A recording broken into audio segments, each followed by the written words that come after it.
आज 141 साल कांग्रेस फॉर्मेशन होके हुआ है।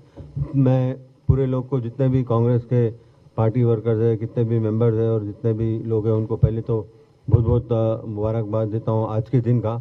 और आज के दिन एक दुखद बात ये भी है कि पीजेड साहब का भी उनका इंतकाल हुआ था। आज उनको भी हम श्रद्धांजलि पेश करते हैं। और मैं ये कहना चाहूँगा कि देखिए, जब कांग्रेस पार्टी जब फॉर्म हुई, मोतीलाल नेहरू साहब, जो जवाहरलाल नेहरू साहब के जो फादर थे, वो काफ़ी एकदम रईस आदमी थे और बहुत एकदम पैसे वाले आदमी थे और बड़े लॉयर थे। बट उनको क्या ज़रूरत थी कि कांग्रेस पार्टी स्टार्ट करने की, और जो अपने इंडिपेंडेंस की जो लड़ाई हो रही थी उस टाइम पे लड़ाई में आने की। जितना जवाहरलाल नेहरू साहब ने जेल में जितना दिन कटाए हैं, आज की गवर्नमेंट उतने उसमें पावर में नहीं है। क्योंकि जो आज हर आदमी, जो बीजेपी के लोग होते हैं, उन लोग खाली जवाहरलाल नेहरू साहब के ऊपर ही पुकारते हैं। बट अगर जो उस टाइम पे जो डेवलपमेंट जो किया है जवाहरलाल नेहरू साहब ने जब प्राइम मिनिस्टर थे, तो मेरा समझ काबिल तारीफ है। अगर वो आज रहते तो आज कहीं कंट्री अलग दूसरी जगह होती थी।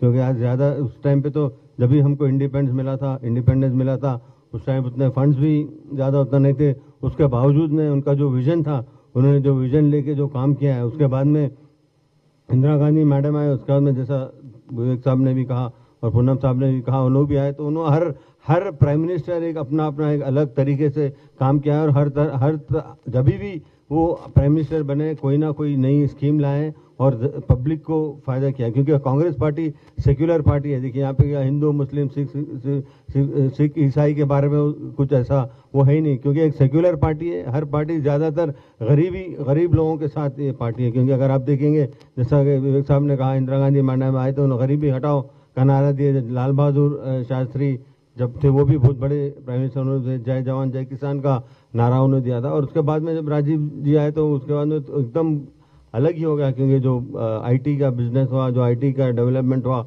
इतना आगे बढ़ गया। फिर मनमोहन सिंह साहब है तो वहाँ पे ज़्यादातर रिफॉर्म था। जो मनरेगा का जो इतनी अच्छी स्कीम थी, वहाँ जाके उस स्कीम को बिल्कुल बीजेपी ज़ीरो करना चाहती है। जहाँ पे भी मुझे ऐसा लगता है कि जहाँ पे भी गांधी का नाम आता है तो उनको अच्छा नहीं लगता है। इसी वजह से शायद मेरे ख्याल में जहाँ पे गांधी आते हैं वो गांधी का नाम ही चेंज करते हैं। शायद वो, मेरे ख्याल में उनको गांधी के नाम से पता नहीं क्या है, बट लेकिन गांधी नहीं, गांधी जो काम है, महात्मा गांधी जी इतने बड़े आदमी थे, इतने बड़े फादर ऑफ नेशन थे।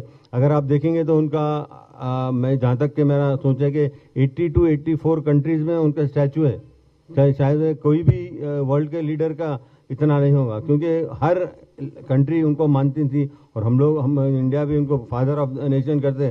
बट वो मनरेगा हटा के और ये कोई दूसरा नाम लगाना मेरे ख्याल में बिल्कुल गलत है। और जितना भी जो पहले की जो हिस्ट्री है वो मिटाना चाह रहे हैं। बट लेकिन जो कांग्रेस की जो हिस्ट्री है, मिटाना बहुत मुश्किल है और नामुमकिन है। क्योंकि जितना कांग्रेस पार्टी ने सैक्रिफाइस दिया है कंट्री के लिए और जितना कांग्रेस पार्टी ने किया है, तो शायद मेरे ख्याल में कोई भी नहीं इतना किया है। बट लेकिन हम फाइट करेंगे। हम इंशाल्लाह हम राहुल गांधी के अंडर और सोनिया मैडम, प्रियंका जी और अपना वेणुगोपाल साहब है और हमारे सब में सीनियर लीडर खड़गे साहब के अंडर हम लोग काम करेंगे।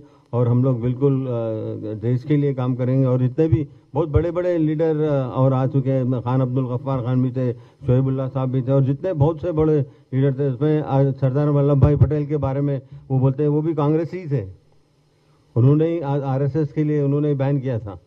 तो ये सब चीज़ें देखिए, उसको बताना चाहिए। क्योंकि जो हिस्ट्री में है उसको तो हटा नहीं सकते, जो हुआ है वो वेल डॉक्यूमेंटेड है। तो मैं आपसे यही कहूँगा कि हम आज बहुत खुश हैं कि हम आज 141 डे कांग्रेस पार्टी का फॉर्मेशन 141 एक सब में, कोई पार्टी जब इंडिपेंडेंस जब हुआ, कोई दूसरी पार्टी तो थी नहीं, तो कांग्रेस पार्टी ने इंडिपेंडेंस दिलाए। तो और जो भी करेंगे कांग्रेस पार्टी करेंगे, इंशाल्लाह हम ज़रूर अच्छा करेंगे। जो हमारा जो विज़न भी है, अभी परसों थोड़ा तेलंगाना जो समिट हुआ था, उसमें हमारे रेवंत रेड्डी साहब ने इतना ज़बरदस्त उनका विज़न है 2047 का जो विज़न है, बहुत ज़बरदस्त विज़न है। हम उसके ऊपर काम करेंगे बिल्कुल। और जब भी देखिए, आप जब विज़न रखते हैं तो ये आगे जा सकते हैं। जैसा कि बड़े बड़े जो लीडर्स होते हैं उनका एक विज़न होता है, जो विज़न रीच करने के लिए वो ज़्यादा मेहनत करते हैं। तो मैं हमारे सीएम साहब को भी बहुत बहुत मुबारकबाद दूंगा और जितने भी काउंसिल ऑफ मिनिस्टर्स हैं उन लोग को भी, और जितने हमारे टीपीसीसी प्रेसिडेंट महेश गौड़ साहब हैं और जितने भी कांग्रेस के यूथ के हैं जो लोग हैं, सब मिलके हम काम करेंगे और कांग्रेस पार्टी को आगे बढ़ाएंगे। और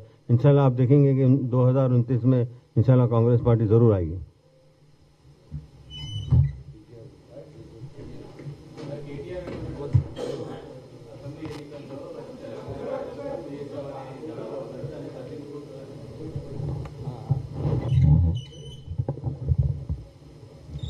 ఏదైంది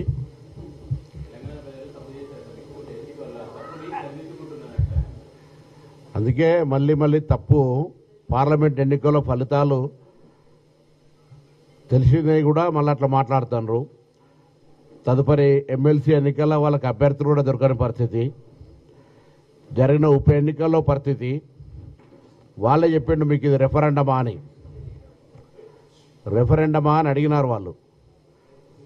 రెఫరెండం అని చెప్పిన తర్వాత కూడా దాని తదుపరి మళ్ళీ వాళ్ళు ప్రజలు తప్పు అనుకుంటున్నారంటే వివేకవంతుల అవివేకమా అనేటువంటిది అర్థమవుతలేదు.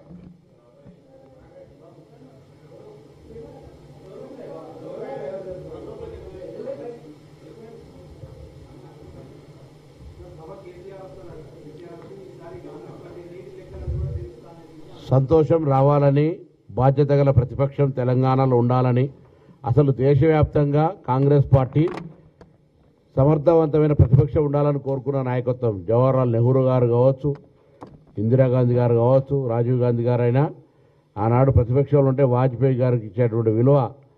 ఆ విధంగా ప్రతిపక్షం ఉంటేనే ఎప్పుడు కానీ బాధ్యత గల ప్రతిపక్షం ఉండాలి. రాజకీయ కుట్రపూరితంగా రాజకీయాలకు మాత్రమే పరిమితమైనటువంటి ప్రతిపక్షం కాదు. తెలంగాణ ప్రభుత్వం నీటిపారుదలకు సంబంధించినటువంటి అన్ని అంశాలను శాసనసభ వేదికగా చర్చించడానికి సిద్ధంగా ఉన్నది. తప్పకుండా వీఆర్ రెడీ.